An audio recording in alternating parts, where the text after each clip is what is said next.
Hendricks considered. "It's curious," he said at last. "Curious?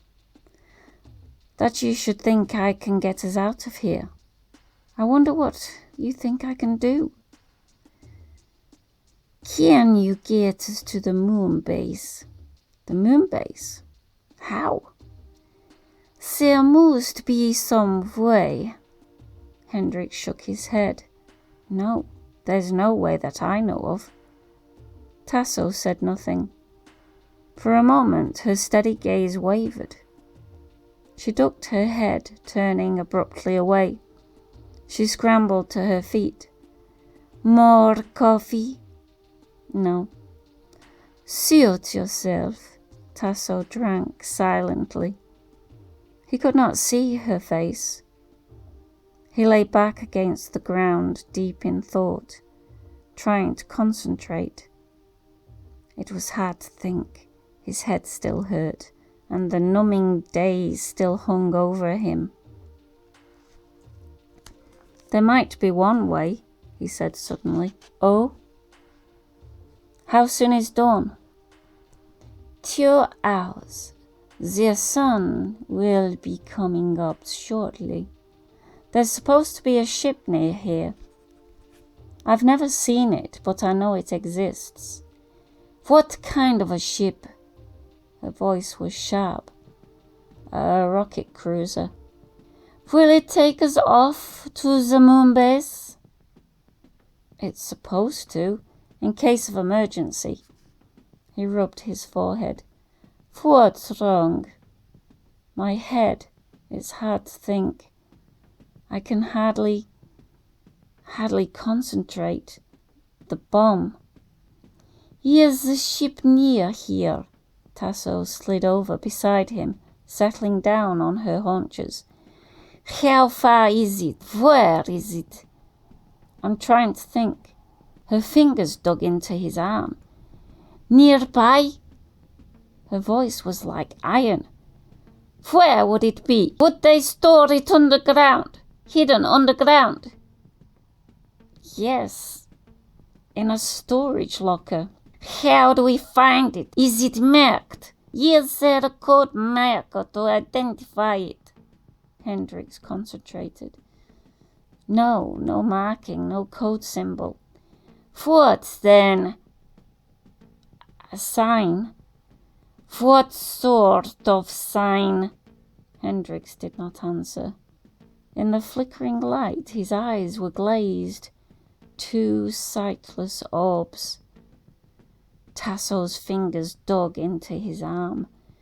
"What sort of sign? What is it?" I can't think. Let me rest." "All right." She let go and stood up. Hendricks lay back against the ground, his eyes closed. Tasso walked away from him, her hands in her pockets. She kicked a rock out of her way and stood staring up at the sky. The night blackness was already beginning to fade into grey. Morning was coming. Tasso gripped her pistol and walked around the fire in a circle, back and forth. On the ground, Major Hendricks lay, his eyes closed, unmoving. The greyness rose in the sky, higher and higher. The landscape became visible, fields of ash stretching out in all directions, ash and ruins of buildings, a wall here and there, heaps of concrete, the naked trunk of a tree. The air was cold and sharp. Somewhere, a long way off, a bird made a few bleak sounds. Hendricks stirred. He opened his eyes. "Is it dawn already?" "Yes." Hendricks sat up a little. "You wanted to know something. You were asking me. Do you remember now?" "Yes." "What is it?" She tensed. "What?" she repeated sharply. "A well. A ruined well. It's in a storage locker under a well. A well? Tasso relaxed. Then we'll find the well. She looked at her watch. We have about an hour, Major. Do you think we can find it in an hour? Give me a hand, Hendricks said. Tasso put her pistol away and helped him to his feet.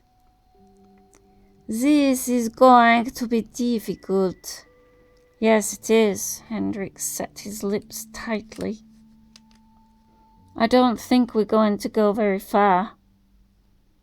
They began to walk. The early sun cast a little warmth down on them.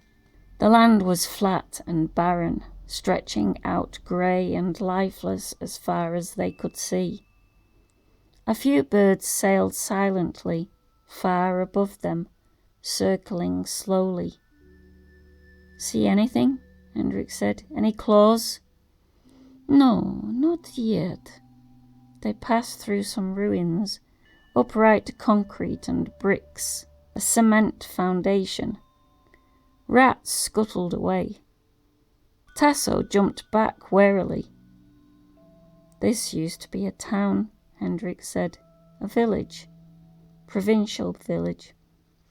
This was all grape country once, where we are now. They came onto a ruined street, weeds and cracks crisscrossing it. Over to the right, a stone chimney stuck up. Be careful, he warned her. A pit yawned, an open basement. Ragged ends of pipes jutted up, twisted and bent. They passed part of a house, a bathtub turned on its side, a broken chair, a few spoons and bits of china dishes. In the centre of the street, the ground had sunk away. The depression was filled with weeds and debris and bones. Over here, Hendricks murmured. This way? To the right. They passed the remains of a heavy-duty tank. Hendricks's belt counter clicked ominously. The tank had been radiation blasted. A few feet from the tank, a mummified body lay sprawled out, mouth open. Beyond the road was a flat field. Stones and weeds and bits of broken glass. There, Hendricks said. A stone well jutted up, sagging and broken. A few boards lay across it. Most of the well had sunk into rubble. Hendricks walked unsteadily toward it, Tasso beside him. Are you certain about this? Tasso said. This doesn't look like anything. I'm sure. Hendricks sat down at the edge of the well, his teeth locked. His breath came quickly. He wiped perspiration from his face. This was arranged so the senior command officer could get away if anything happened, if the bunker fell. That was you? Yes. Where is the ship? Is it here? We're standing on it. Hendricks ran his hand over the surface of the well stones. The eye lock responds to me, not to anybody else. It's my ship. Or it was supposed to be. There was a sharp click. Presently they heard a low grating sound from below them. Step back, Hendricks said. He and Tasso moved away from the well. A section of the ground slid back. A metal frame pushed slowly up through the ash, shoving bricks and weeds out of the way. The action ceased as the ship nosed into view. There it is, Hendricks said. The ship was small. It rested quietly, suspended in its mesh frame like a blunt needle. A rain of ash sifted down into the dark cavity from which the ship had been raised. Hendricks made his way over to it. He mounted the mesh and unscrewed the hatch, pulling it back.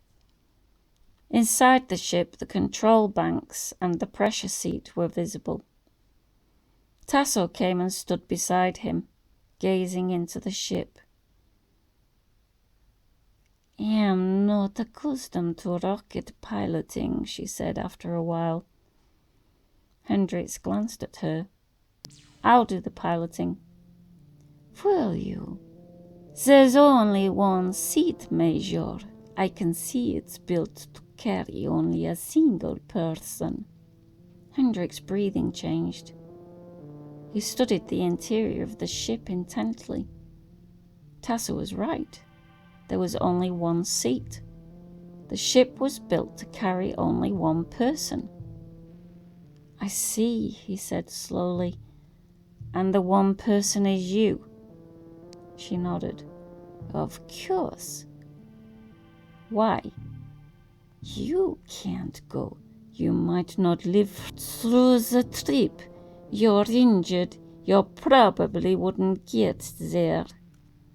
"An interesting point, but you see, I know where the moon base is, and you don't.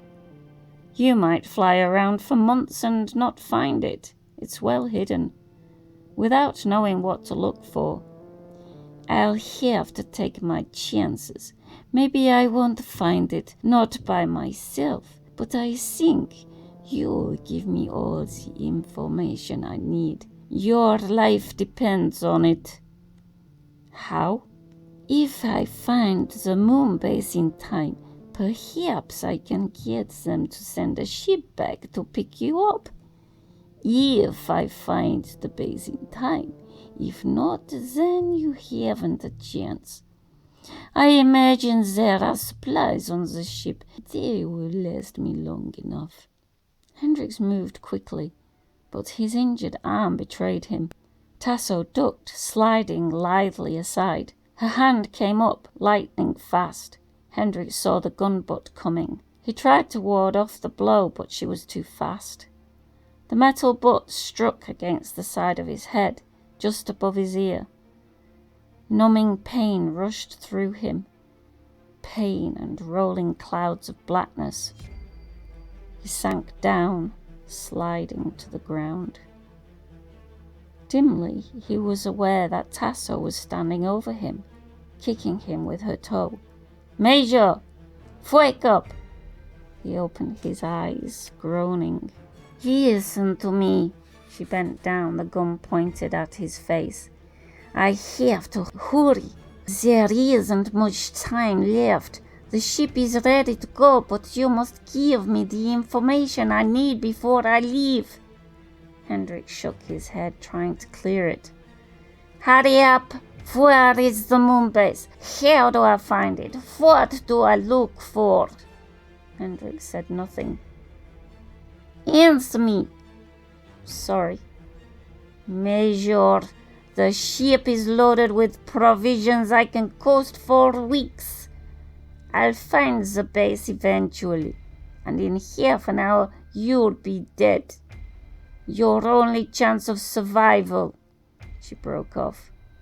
Along the slope, by some crumbling ruins, something moved. Something in the ash. Tasso turned quickly, aiming. She fired. A puff of flame leapt. Something scuttled away, rolling across the ash. She fired again. The claw burst apart, wheels flying. "See," Tasso said. "A scout. It won't be long." "You'll bring them back here to get me?" "Yes, as soon as possible." Hendricks looked up at her. He studied her intently.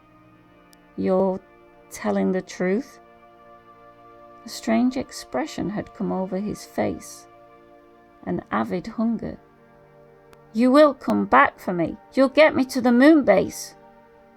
"I'll get you to the moon base, but tell me where it is. There's only a little time left." "All right." Hendricks picked up a piece of rock, pulling himself to a sitting position. "Watch."